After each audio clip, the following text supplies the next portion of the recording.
RCB वालों ने जैसी टीम बनाई है उससे एक बात क्लियर है कि ई साला भी कप रहने दे। नमस्कार, मैं हूँ रौनक रणतंत्र देख रहे हैं आप। और आईपीएल कौन सी टीम जीतेगी इसका सिर्फ आधा फैसला ग्राउंड में होता है, आधा ऑक्शन में हो जाता है। और ऑक्शन जब मेगा ऑक्शन हो जहां पर आपको पूरी टीम बनानी है तो फिर ऑक्शन और भी ज्यादा जरूरी हो जाता है। सऊदी अरब में लगातार 2 दिन हुए ऑक्शन में हमने कई खिलाड़ियों को बिकते हुए देखा। कुछ को इतने पैसे मिल गए कि अब वो एक आईपीएल खेलने के बाद जिंदगी में कुछ ना करे तो भी उनकी 7 पुश्तें मगरमच्छ की तरह पड़ी रह सकती हैं। कुछ खिलाड़ी ऐसे भी थे जो बेहतरीन थे, लेकिन भैया मुझे डॉक्टर की हैंडराइटिंग तो समझ में आ जाएगी, लेकिन ये कभी समझ में नहीं आएगा कि वो खिलाड़ी बिके क्यों नहीं। खैर, मेरे बोलने से क्या होता है, जब मेरी टीम होगी तो मैं खिलाड़ी खरीदेगा। अभी तो मेरे पास पॉपिंस खरीदने के भी पैसे नहीं है। आपके हिसाब से कल यानी ऑक्शन के दूसरे दिन सबसे बेहतरीन खरीदारी किस टीम ने करी है? कमेंट करके बताइएगा। फिलहाल मैं आपको बता देता हूँ कल यानी दूसरे दिन क्या रही ऑक्शन की सबसे बड़ी हाईलाइट। नंबर 1, परसों की तरह कल भी आरसीबी वालों ने अपने फैंस से भर भर की गालियां खाई। अब मुझे समझ में आ गया कि आरसीबी के फैंस चेन्नई, मुंबई और कोलकाता से परेशान नहीं रहते, अपनी ही टीम की मैनेजमेंट से परेशान रहते।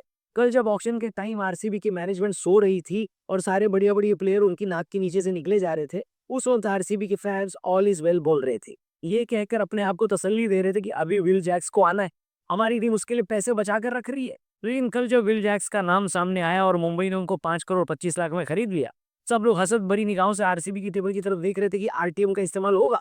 लेकिन आरसीबी वालों ने ये इस्तेमाल करने से मना कर दिया। फैंस को तो 440 वोल्ट का झटका लग गया, उनके सर से आसमान चला गया, पैरों के नीचे से जमीन खिसक गई। समझ में नहीं आया कि आखिर आरसीबी वालों करना क्या चाहते हो भैया। खुद आकाश अंबानी को यकीन नहीं हुआ, वो अपनी टेबल छोड़कर आरसीबी की टेबल पर आए और हाथ मिलाकर थैंक यू बोला कि आरटीएम का इस्तेमाल नहीं किया आपने, बड़ा अच्छा लगा।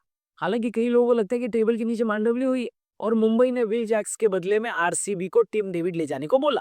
लेकिन आरसीबी फैंस के हिसाब से ये भी घाटे का सौदा है, क्योंकि विल जैक्स इस वक्त बेहतरीन फॉर्म में है। 175 का उनका आईपीएल स्ट्राइक रेट है। पिछले साल बेंगलुरु के लिए उन्होंने एक सेंचुरी भी लगाई थी। तो फिर आखिर आरसीबी की मैनेजमेंट ने ऐसा क्या सुन लिया जो पैसा और आरटीएम होने के बावजूद उन्हें जाने दिया? आपको कुछ समझ में आया होगा तो हमें बताना, हमारी समझ से तो ये बाहर है। अब की बार भी आरसीबी वाले ट्रॉफी नहीं, तिल गुर्दे फिपड़े ही जीतेंगे ऐसा लग रहा है। क्या बढ़िया था गुरु। हाईलाइट नंबर 2, कई खिलाड़ी महंगे बिके लेकिन उनको दुख बहुत हुआ होगा। मिसाल के तौर पर भुवनेश्वर कुमार, जिनको 10 करोड़ रुपए से ज्यादा मिले, लेकिन 10 साल पुराना हैदराबाद का साथ छूट गया। इस बीच भुवनेश्वर कुमार हैदराबाद के हाईएस्ट विकेट टेकर बन गए। 2 बार पर्पल कैप भी जीती है, लेकिन अब भुवनेश्वर कुमार वहीं से खेलेंगे जहां से उनकी शुरुआत हुई थी, यानी बेंगलुरु। हालांकि भुवनेश्वर के लिए मुंबई ने भी बोली लगाई थी, लेकिन फाइनली उन्होंने दीपक चहर को अपनी टीम में शामिल किया, यानी मुंबई की बॉलिंग लाइनअप होने वाली है बुमराह, टेंट बोल्ट और दीपक चहर। मुझे पता नहीं क्यों ऐसी फीलिंग आ रही है कि मुंबई को अभी से 2025 के आईपीएल की ट्रॉफी दे देनी चाहिए। इरन सेन पंजाब गए, कृणाल पांड्या अब विराट के लिए खेलेंगे, प्रीति राणा का भी कोलकाता से पुराना याराना खत्म हो गया, अब वो राजस्थान के लिए हल्ला बोलेंगे। वॉशिंगटन सुंदर गुजरात को बहुत सस्ते में मिल रही है, मात्र 3 करोड़ 20 लाख रुपए में। पहले दिन आए होते तो और ज्यादा रुपए में जाते। सस्ते में जाने से याद आया, चेन्नई ने वापस सैम करन को बहुत सस्ते में खरीद दिया। लेकिन इस पूरे ऑप्शन में 2 टीमों ने कोई कप्तानी ऑप्शन नहीं चुना है। आरसीबी के पास तो मौका था, लेकिन उन्होंने फिर भी किसी को नहीं पिक किया। इसका मतलब है कि कोहली इस टीम के कप्तान हो सकते हैं। वही कोलकाता से मुझे उम्मीद थी कि कल वो नीतीश राणा को लेकर कैप्टन बना देंगे, लेकिन उनके पास भी कप्तानी मटेरियल कोई नहीं है। अब या तो वेंकटेश अय्यर कैप्टन बनेंगे या रिंकू सिंह को ये जिम्मेदारी मिलेगी। आपके हिसाब से आरसीबी और केकेआर का कैप्टन कौन होने वाला है? कमेंट करके बताना।